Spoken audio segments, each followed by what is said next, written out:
Gavumenti ereese ekyuma ekisesemya n'okuddukanya abeekalakaasi. Ekyuma kino kyasoose kubanga kikozesebwa ng'ennaku z'omwezi 25 wali e Kenya omwezi ogwo gwa June. Gavumenti ya Kenya yaleese ekyuma ekimanyiddwa nga LRAD oba osobola okukiyita long range acoustic device. Ng'ekyuma kino bakiteeka ku bimotoka bino ebinene bitanka oba bye twakazaako mamba wano e Uganda, ne kigenda maaso n'okuba nga kivaamu sawuti ey'ekika ekya waggulu oba kerere ey'amaanyi. Wabula bakireeta wakati ng'abantu bagenda maaso n'okuba nga beekalakaasa, buli we bakisonga bwe bati ne kikuyita mu matu kikuleetera okusesema, okuddukana ate era n'okusinduukirirwa emmeeme.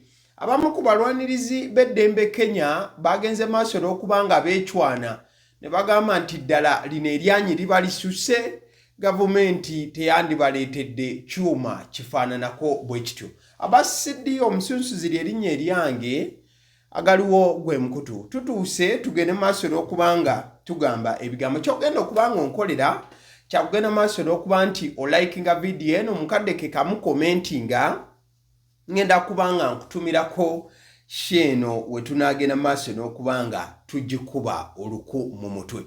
Kale tutandike n'ensonga nga bwe zigenze maaso n'okuba nga zitambula. President Yoweri Kaguta Museveni olunaku olw'ejjo ng'ennaku z'omwezi 7 Augusito 2026 yagenze maaso n'okubeerawo mu lukuŋŋaana olwategekeddwa olw'akabondo k'ababaka ba Parliament aba NRM oba kyoyinza okuyita NRM Parliamentary Caucus nga kono katudde wali e Munyonyo. President Yoweri Kaguta Museveni mu bimu ebyenjawulo bye yagenze maaso n'okuba nga akoonako kwe kusiima Honorable Barambar Gahari wamu ne Honorable Justin Namere, agamba nti bano bakoze omulimu ogw'ettendo era kiragidde ddala nti ebigenda maaso okuba nga bikolebwa bano agenda maaso n'okuba nti abisimbako omukono ebitundu 10 ku kinne waakyo, era buli kye mulaba ne mwemulugunya temulowooza nti President Yoweri Kaguta Museveni takiraba. The second problem I'm picking up is, of course, corruption.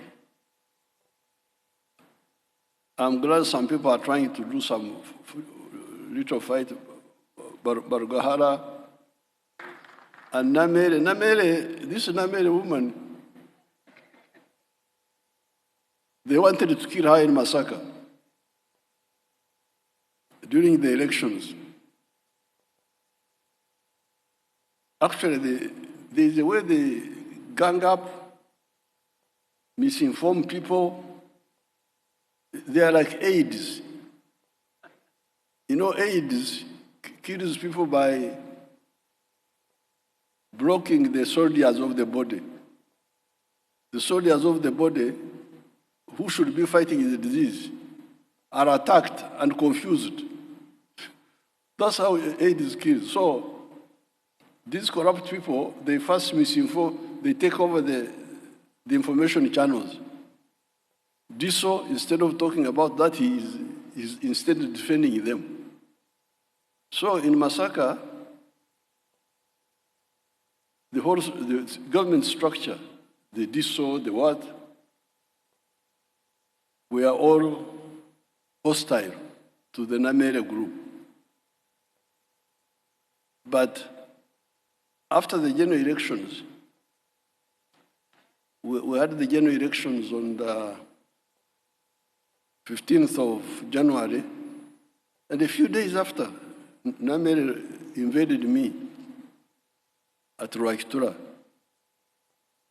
with about 20 people, 20 young people. And these young people, they came and they said, you old man, we have come to say goodbye to you. They were all young people. We have come to say goodbye to you.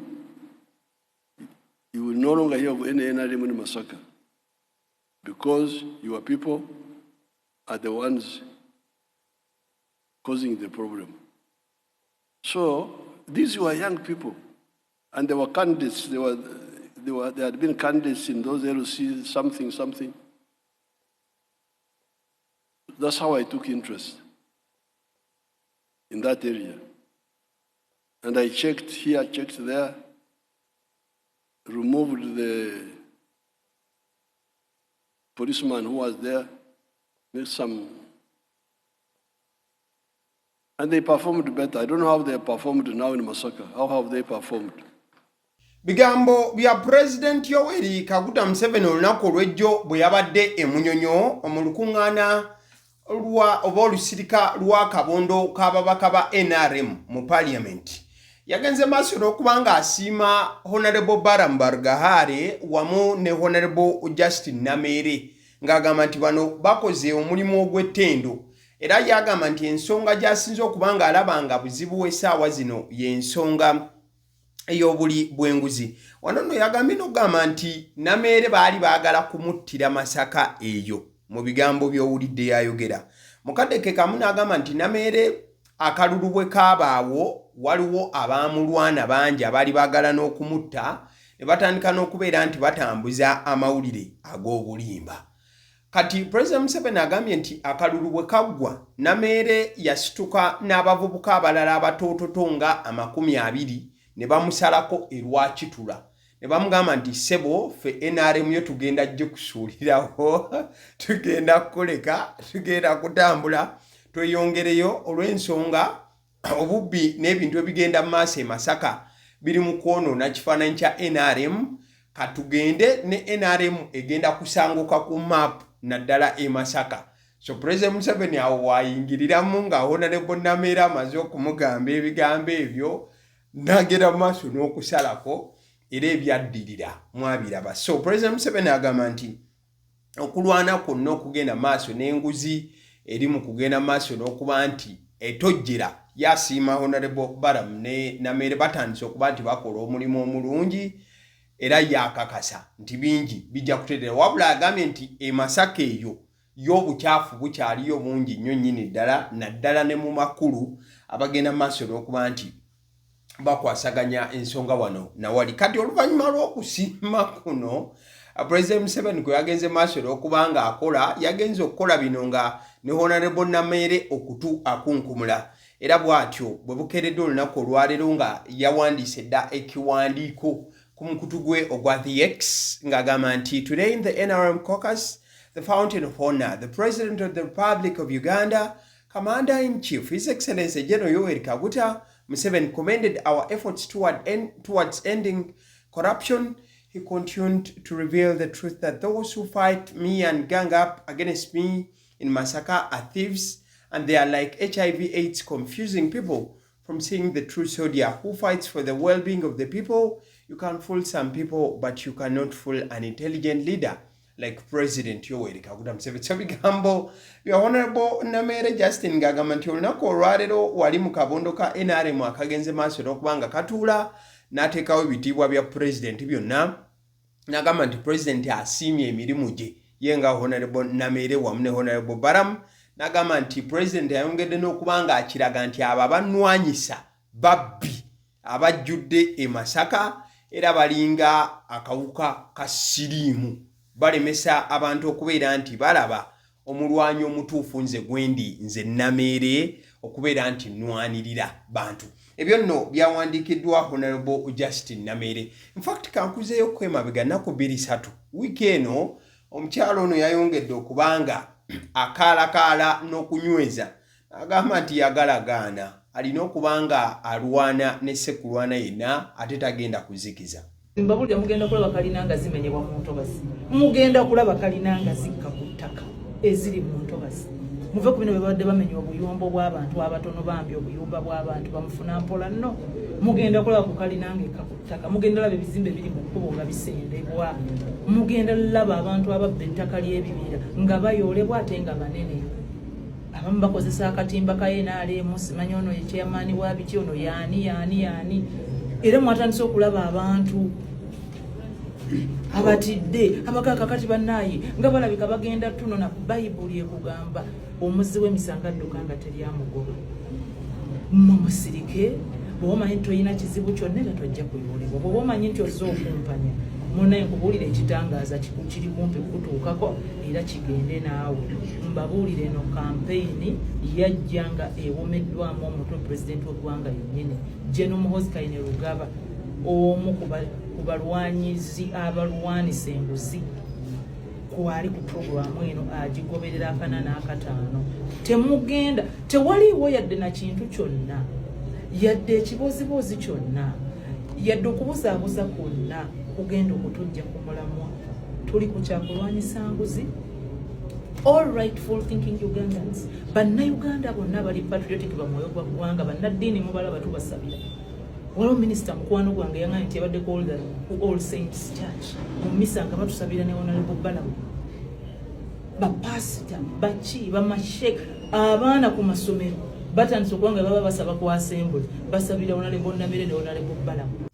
Bigambo bya Honorable Namere Justin agamba nti tagenda kuzikiza yagalagaana kalina zaakukka ku ttaka n'ebigwa mu kkowe eryo ekyo kirindiriddwa okulabwa bulabwa kubanga bannannyini bizimbe bawulira ng'ayogera bw'atyo osobola okumanya kiki ekisobola okuteekebwateekebwa okuba nga kijja.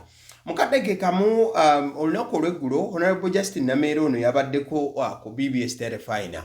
Wabaddewo ekibuuzo ky'amaanyi nnyo naddala ku luguudo lwa Busega Mpigi Expressway kijja kitya nti ensimbi nnyingi nnyo eziririddwa ne sekulya yenna wabula ate ebiseera ebisinga abantu abanenyezebwa ne babeera balala na lwaki lutambudde kasoobo ng'ate ensimbi n'ensimbi ziruyiriddwako. Wuliriza explanation eno okuva ewa Honorable Namere. Nzadde osaba onoobizingirako wamu ddakiika zeezo entono. Information gye mbadde nsaba ku nsonga y'oluguudo lwa Mpigi Express.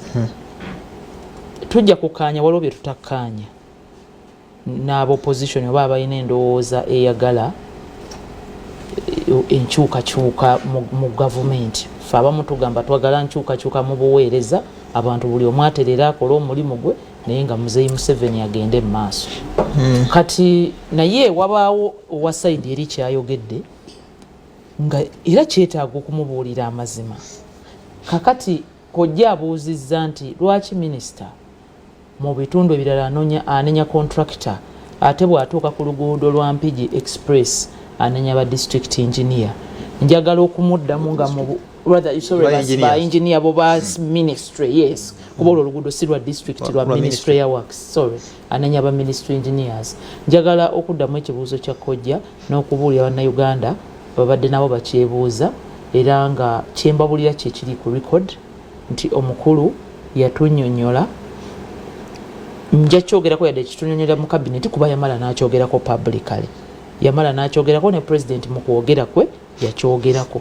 Kiba kubanga kyakoma mu cabinet yokka saali kyogeddeko naye engeri gye baakifulumya nga president yakifulumiza ne mukulu wange bya Mukama awo ndi waddembo kyogerako. Kyategeerekeka nti ba engineer abo ekyafuula oluguudo olw'ebbeeyi si contractor byalina okukolera byebyo byebimu wabula bayinginiya baakola akakodyo ne badduka emisinde ne bagula ettaka lyonna eriri ku luguudo olwo ne balikota ne bali overpricing. Oli ekibanja kye balina okumusasulamu $7,000,000 ng'akyagalamu $7,000,000 tebaakoma okwo ne bakwata era waliwo kifactory awo abatera okuyita ku luguudo olwo waliwo kifactory mukiraba baakiyita bati ebbali oluguudo lugende luyite mu Ntobazi oba okyakulwa e Masaka oli yakutuuka n'okuteekawo ekifactory. Jjukira mu compensation y'enguudo bwe basanga ng'obadde okolerawo economic activity ng'eri mu manufacturing oba industry ate gwe compensation eba waggulu.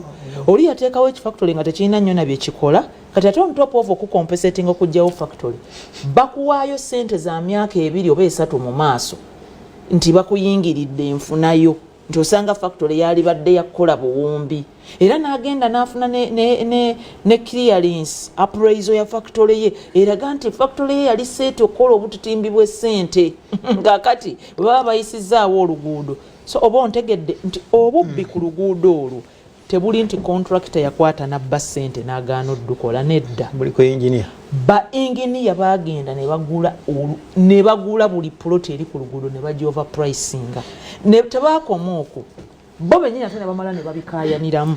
Era bawulira minisita ng'agamba nti baamala ne beetwala ne makooti. bwe babikayaniramu ne bakyusa design nga tebayise na makuba matuufu ne bakyusa design y'oluguudo ng'abagikyusiza baagala eyite ewaabwe nabo bongere balye. So oluguudo compensation ku luguudo ya bbeeyi nosinga oluguudo kyova olanga obuzibu teribuli ku contract yaganze mwampita kola ne mumpa contract naye mmwe mwennyini amankwetu gammwe gansobedde kati kyova ola nti obusungu buli kuba contractor ndowooza ba PS kati bamusiba abalala bali interdicted abalala bakyanoonyerezebwako era ye president yeewera nkolokooto nti mu ministry ya works ateekwa okukola enkyukakyuka wateekwa okubaayo eggulu eribwatuka okusinziira ku bubbi obwayolesebwa ku projekiti eyo ne projekiti endala simanyi oba kojjakitegedde bungi n'olwekyo obubbi babukweka mu zi compensation ne batuuka okukwata oluguudo ne baluyisa mu ntobazi nga mu ntobazi gye baluyisizza lwa bbeeyi nnyo okusinga lwe wali lulina okuyita naye nga kye bafa compensation money kati n'olaba abantu ebbula ly'omwoyo gw'eggwanga lye balina n'otunuli omuntu n'ogamba eggwanga ly'oli mu kukoleramu ebyo okimanyi nti mwobeera mwozadde abaana ebutitimbi bw'oli mu kubba bw'obubba obuliirewa kubeera osigadde ate Uganda mweyagala ozimba ebizimbe. Ebigambo bya Honorable Namere bwe yabadde nga ali ku terefina nga nnyonnyola naddala ku ky'ensonga y'oluguudo. Mukadde kamu Honorable Baramu Barugahare wiiki eno abadde mu bitundu by'Embarara eyo naye yasanze akaseera akazibu. Omanyi musajja ayagala nnyo ebintu by'obuntu bulamu n'obukkakkamu kati alina omukulu gwe yasabye yeetonde omukulu osaaga. Okay, first apologies to the DPC. DPC, Honorable Baramu, I have suffered a lot of suffering because of DPC. Just be remorseful. Apologize to him and we end that matter. Ogomushaka anyeta ajipu. Pia nyesra ajipu hotel ni jayo. I heard the meeting. We had a meeting with Tweyo James. With the former Russo, with Karogo, Fajra meeting ajipu. That meeting was aimed at reconciling for reconciliation, but how those people, you can even call them. After a week, he called me at Ajip. I went to Ajip again. Nashangola SFC, Bantera over 200 sticks in his presence. Then, this is a true story. There is a video at Ajip. You can go there and ask. Just hold on. Kandi mushaka kusasabwa kandi ashobize yantire mu State House mushaka kusasabwa. Honorable, he should apologize to me instead. Honorable, come on. In the book of Daniel, chapter 9, verse 9, the Lord our God is merciful and forgiving. If we rebelled against him, Olire, Rwanga Korachi, Aganyira, kandi asasira n'abo bamukozere ebibi. Ekyo kitabo kya Daniel. Then mu kitabo kya Chronic, if my people who are called by my name will humble themselves and pray and seek my face and turn from their wicked ways, then I will hear from heaven and I will forgive their sins and we will heal the land. So Rwanga kwenda buloma amanye ensobi. Ensobi yawe okagenda mu group ekwiba amasimu. Ensobi yawe okagenda mu group ekuchwa amaduka. Ensobi yawe okagenda mu bantu abakola ebizibu. So I want us to have trust and faith. And you cannot have faith. Forgive him, he forgives you. You tell him I've forgiven you, then he forgives you.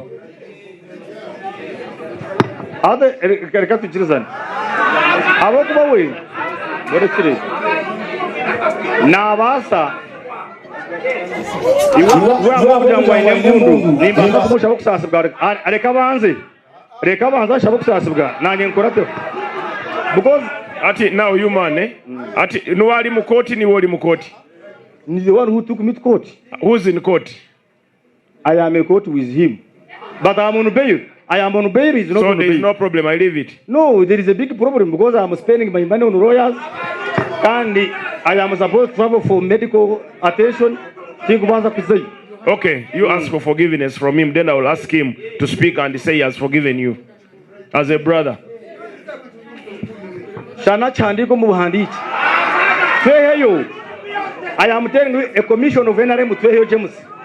invited us, and this man said we had finished this matter. No, I'm here for he corruption. turned around. I'm here When you for- go back, Listen, I'm here for corruption, to expose corruption. You are wasting my time. I want bigambo byabadde mu bitundu by'embarara eyo wiiki eno yennyini. In fact alina ne byalagira basibe nabaka mubateeke ku mpingu naye nga abasirikale nga baali tebaagala kuteeka bye baagamba kuteeka ku mpingu babateekeko. Bus park. Go bus park. Go Keara. Go kuba abantu. Oyo mumutanga kempingu. Mutanga kempingu. Mutanga kempingu. Bombi. Mutanga kempingu.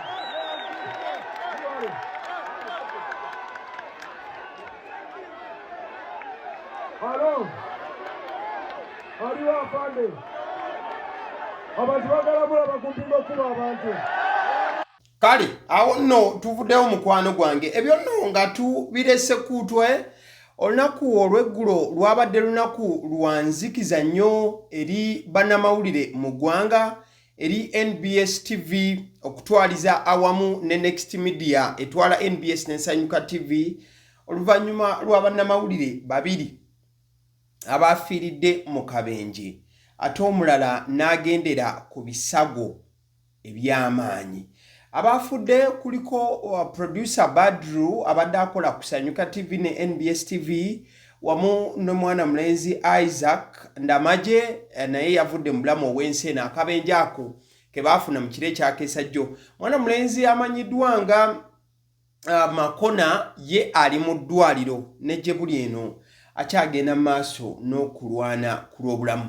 Wabula ebyo nga bigenda mu maaso olunaku olw'ejjo kino tekyagaanye mwana mulenzi munnamawulire era ow'omukutu gwe gumu ogwa Next Media Francis Isano okuteekateeka omukolo gwe yabadde ataddeyo era nga guno yabadde agutegekedde ddala wali ku Next Media amaka ga NBS wamu ne Sanyuka TV. Francis Isano mukubi wa bifaananyi eby'amawulire oba munnamawulire wabula akuba bifaananyi. So yabadde nekyabadde atumye photojournalism bade bakise the exhibition yabadde akola photo exhibition eyebifaananyi bye byagenze nga maaso n'okubanga akuba ebyenjawulo. Omugenyi omukulu yabadde speaker wa parliament Honorable Jacob Maxon Oboth era yabaddewo mwana mulenzi Francis Isano yoyo gwosobola okubanga olaba Honorable Fiona Nyamutoro naye ku mukolo guno yagubaddeko wali ku NBS.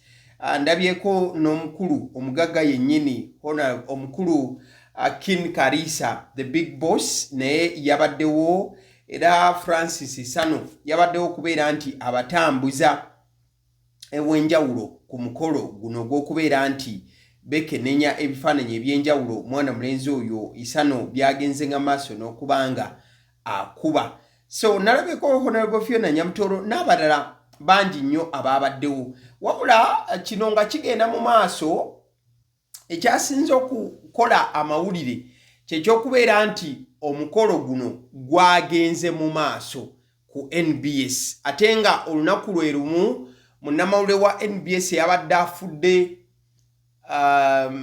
Badru producer yabadde ali mu kuziikibwa. Kati bangi bagambye nti naye kijja kitya nti Francis munnamawulire munne yafudde bwe bakola ku TV yemu era bwe bakola ku media house yemu wabula n'atasazaamu mukolo guno ne gugenda mu maaso kuba Badru bamuziise lwajjo kuba abadde musajja Muisiraamu. So bwe yafudde olunaku lw'ejjo okuziika ne kutegekebwa wabula ate Francis Isano abadde yategeka dda omukolo guno nga gulina kubeerawo era olunaku olw'ejjo nga 7 August. So wabaddewo backlash y'amaanyi nnyo ku internet nga bangi bagamba nti Francis lwaki omukolo guno yagulese ne gugenda maaso wabula ate era mukadde kamu ne boss yennyini Kabejja omukulu Kin Karisa yagubaddeko omukolo guno nyini TV eno wamu ne media houses zino media gundi zino zonna ezitwalibwa wansi wa umbrella emu ya Next Media boss yabaddewo. So bangi bagambe nti lwaki ekintu kino bakikoze nga bannaabwe bavudde mulamu obw'ensi okuba bannamawulire babiri be bafudde, wabula ate ne bagenda maaso n'okuba nti omukolo bago hostinga. Kyolowooza osobola okukiteeka mu comment section mukwano gwange ne tugenda maaso n'okuba nga tusharingira wamu. Mukadde ke kamu awo nga tuvuddewo stilo omukutu gwa NBS guno gukyali mu bizibu. Omukutu oguli official gwa NBS ogwa X guliko abantu abagoberera obukadde 2.3 gwa hackingiddwa olunaku lumu emabega. Era abagoberera omukutu gwa NBS ku mitimbagano jagala bategeeza nti NBS TV bagihakinzeemu X account yaabwe oba account yaabwe eya X oba formerly Twitter bagihakinze. Abahakinze account eno bantu bana bakola ebintu bya sima ya trading, cryptocurrency, forex biti ebintu ebyo bebahakinze omukutu ogwa NBS. Era bwe twogerera NBS tesobola kubanga ekozesa mukutu gwayo ogwa X ku mutimbagano. Kale still weekend nga kuba amabega obadde okimanyi nti Rufula bagijewo oba bagimenye. Wetutukidde mu wiki eno Rufula eno bagenze maaso n'okubanga bagimenya eri ku Old Port Bell Road. Rufula gy'otegedde okumala ebbanga era gwe abadde takimanyi oyinza okudda e Kampala ng'oginoonya bamenyeewo ewantu awo. Kigambibwa okusinziira ku manager w'ekifo kino William Kasozi baagala kukola facility ey'omulembe erina ne cold rooms ez'okubeera nti bastowaringamu ennyama. Baagala kugikyusa ebeere ku mutindo, wabula ekibuuzo kiri kimu nti abakozi b'omu Rufula bonna ababadde nga bakoleramu banadda ng'emaze bazimbyewo ne bakyusaawo. Olw'ensonga babaddewo abasinga badde bakola mu nkola eno yaffe eya mukono bintu byaffe bya muntu wa wansi, muntu wa watu. Wanayinchi we bagamba so bagenda kubanga bagikyusa bati bagimenye. So fesa zino Rufula teriiwo bali mu kuteekateeka nti kuleeta kintu kyanjawulo era nti ng'etuukaganye n'omutindo n'okulaba nti batunda ennyama eri ku mutindo ogw'ensi yonna. Kali still weekend Honorable Nabanja yagenze maaso n'okuba nti akwasa ekitundu kya Kitezi yakikwasizza KCC mu butongole waliwe bayiwa kasasiro bazzeemu ne bateekateekawo mu nkula y'omutindo nti balina science ne technology gwe baleese ow'enjawulo. Let us have a word from the Prime Minister. Handing over site eno ku KCCA bagimanaging kubanga site yaabwe. Ekyokubiri okulaba omulimu we gutuuse okustabilizinga oba okukakanya wano we twafuna ekizibu ekitezi. Ekyokusatu kulaga bannayuganda nti gavumenti ebadde tetudde tubadde tukola okuva luli twafuna ekizibu wano. Ekyokuna okubabuulira nti Uganda eyina pulaani na mutaayika okulaba nga tugatta omutindo ku kasasiro waffe. Tufunye kampuni eziwerako ate naffe mwennyini mu Uganda tujja kwerwanako okulaba nga tujja mu fertilizers, okulaba nga tujja mu ebintu ebiva mu biveera. Naye tusaba bannayuganda okutuyamba mu maka okusootinga kasasiro. Ebiveera obiteeke byokka ebya plastic, ebivunda obiteeke byokka, ebyuma obiteeke byokka. Ekyatuleetera ekizibu wano tunuulira kale wano wenyimiridde ekiveera ebivunda buli kimu kiri byonna biri wamu. Ensi zonna across the world bakikola. Twatandise kye bayita ennaku z'obuyonjo twazise bulungi bwansi. Oluddako lujja kubeerayo nga 29 omwezi ogw'omunaana. Twagala kusaba bannayuganda mwena mujjumbire. Ku luno twagala kukikola mu ngeri ate ennungiko okusinga nga bwe twakola. Luli twakola kasasiro ne tumuteeka ku makubo. Ku luno tugenda kweteekateeka tube n'emmotoka ezisinga ku ziri ze twalina. Naye njagala okubasiima nti omulimu mwagukola. Era n'oluddako tugukole nga 29. Tewajja kuba kulanga kulala. Era emmotoka tezijja kutambula okuva saawa emu okutuuka saawa 4. Buyala sinagendayo nze nganze naye ebifaananyi n'abantu bange bagendayo. Tetwagala kulaba nga ate tufuna ekizibu ng'ekyali wano. Ensonga lwaki tugamba KCCA erabe nga butya bwemanaginga kuba bamaze okufuna training okuva wano.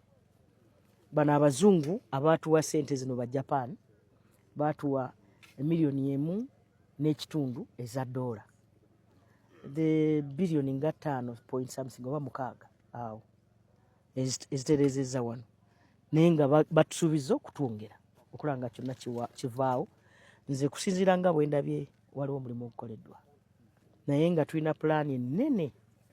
Kampala bajja ne pulaani ennungi era ne tugidisikasinga mu cabinet yadde walimu ebikyabulamu bye twabagamba okukola enguudo eza waggulu okukola kye bayita light rail ate nga ne ba investors tubafunye abagenda okukola omulimu ogwo naye nga mukyalimu slums nga Katanga.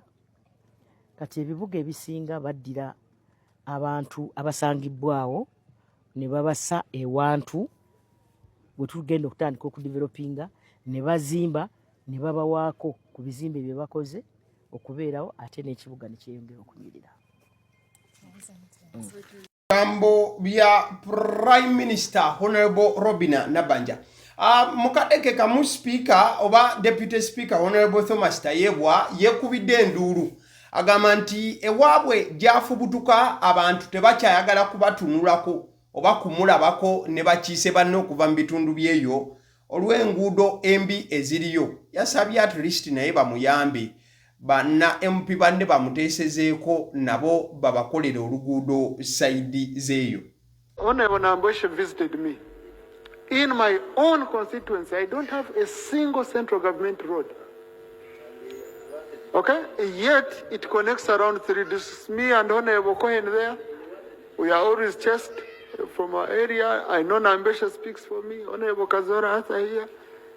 You know, you people, you're talking about even tamaking and what. Me, I'm saying, just get my road which connects from Ishaka, connects to Bushenyi, to Mitoma, to Rukunjiri, and give us first grade maram by taking it over the central government.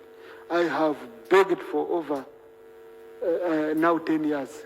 No one helps me. So you colleagues, but one of Yamkama promised this time.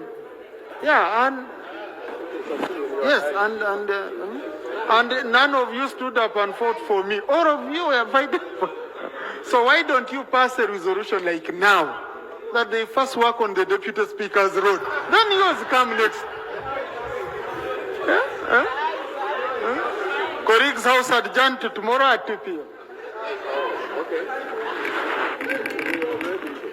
That is Deputy Speaker Omukulu Honorable Thomas Tayebwa ngagamba nti at least asaba babaka banne bamuteesezeeko oluguudo lw'ewaabwe balukole mu bitundu gy'ava kozirubi nnyo. Imagine Deputy Speaker naye ng'akuba omulanga ng'ate y'omu ku basalawo waliwo abanti yali mu ntebe. So that is it. Mukadeke kamu ngenda kubanga kutwala wane wa ekitiibwa Katikkiro Kanoke akozesa akategedde nange. Nze nagende Karamojja, mwali mugenzeko Karamojja. Ne ngende eri ekidepo waggulu. Ku luguudo abawala bali awo banaaba. Abawala bakulu si baana bato. Amabiiri gaakula dda bali awo banaaba tebakufaayo n'akatono. Oba oyitawo oba otunulayo. Ne ngamba Karamojja bano mbatunuulire oba ntunula eri.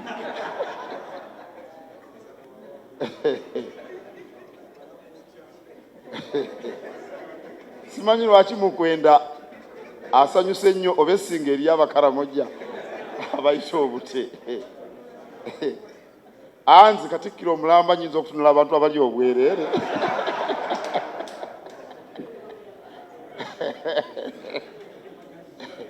Oweekitiibwa Mariam Mayanja, olina okunkwata obulungi nkubuulire bye nalaba. Kati wano yaga Katikkiro ekyo yakoze kyaki? Mayende quick reporter Mayende quick reporter akowola bannayuganda mwena okujja ku show ye eriyo ng'ennaku z'omwezi 27 September 2026. Show ya Mayende quick reporter etumidwa Mayende quick reporter celebrating 25 years in media and performing arts. Omukulu oyo abadde musajja wanjawulo nnyo nnyini ddala akutte ku bantu bangi nnyo mu media industry eno nga nange kennyini kamwakoogera ndi omukubo. Omukulu ono agenda kubanga ajaguza emyaka 25 bweddu ng'ali mu kuweereza ku TV, mu kuweereza ku radio, omujjukira ku Dembe FM ne TVs ez'enjawulo ate era mukadeke kamu. Omukulu ono ekikwatagana ne movie industry nayo agibaddemu, abadde mu kisaawe ky'ebyokusanyusa ebbanga ddene. So ayagala abawagizi be mu kukuŋŋaane naye ng'ennaku z'omwezi 27 September ku Theatre La Bonita. In fact alina omuzannyo gwaleese ogujja okubeera omunyuvu ennyo era nga gujja kutandika ssaawa 8 zennyini ate ne ssaawa 1 ku lunaku olwo waliwo endaga 2. Bagamba nti emitwalo 3, emitwalo 5, emitwalo 10 n'emmeeza ejja kubeera ku bukadde 2. Theatre La Bonita we tugenda okubeera ebyokwambala tujja kwambala mu ngeri ey'ekifirika giyite African wear. Comedy agenda kubeera mungi nnyo, music agenda kubeera mungi, okuzina, okubiibya, okujajanja, okudigida, okusanyuka byonna mu show ya Mayende quick reporter celebrating 25 years in media and performing at Haruna Mubiru ku live band mumanyi tomusubwa stabwa natoro omuzannyo tudigida tiyulo nga bwe tusanyuka n'okujajaja byonna olunaku olwo. Kabyesomboga Mzei wa Kazibwe Kapo, Anet Nanduja, Sam and Sophie Gombya, Bruno K. Bonna bagenda kubeerawo ne ba comedians bangi nnyo. Mayende quick reporter celebrating 25 years in media and performing arts. Tomusubwa fen. Kale awo no nga tuvuddewo kantumireko ku balabi baagaliwo, then I will call it a day. Nabagamba ky'olina okukola buli video yagaliwo gy'olaba commentingako giraikinge commentinga. Nze kwatayo video emu nengenda maaso okuba nti nsoma comments zammwe ne mbatumirako. Kale njagala okutumira ku Janat Cheyune wabala okuba nti olaba agaliwo. Kule M. David, thank you so much for watching agaliwo ansiima nnyo nnyini ddala. Kale kyekyo tetujja kusukkawo wano. Mubeere bulungi bwebale kulaba agaliwo aba CD omusezire erinnya eryange mweraba.